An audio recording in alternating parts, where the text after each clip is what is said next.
యేసయ్య ఆ పరుషుని ఇంట ఉన్నాడని తెలుసుకుని ఏం చేసింది?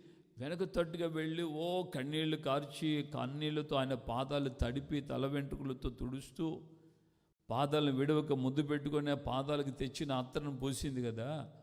యేసయ్య ఆ పరుషునితో మాట్లాడుతున్న సమయంలో ఏమన్నాడంటే, ఈమె నన్ను విస్తారంగా ప్రేమించింది గనుక ఈమె విస్తారమైన పాపాలన్నీ క్షమించబడ్డాయి. హల్లెలూయా. అంటే మనము రక్షణను ఎంత ప్రేమిస్తున్నామో, మన పాపాల నుంచి, మన శాపాల నుంచి, మన దరిద్రత నుండి మనం విడుదల పొందుతూ ఉన్నాం ఒకవైపున. అదే సమయంలో మనము దేవుని మహిమపరుస్తూ వస్తున్నాం. ఆమేన్, హల్లెలూయా. సో మన జీవితంలో ఈ యొక్క మొదటిగా రక్షణను గురించి మనం గుర్తించాలి. సేమ్ వే రక్షణలో నువ్వెంత ఆనందిస్తున్నావో, నువ్వు ఎంతగా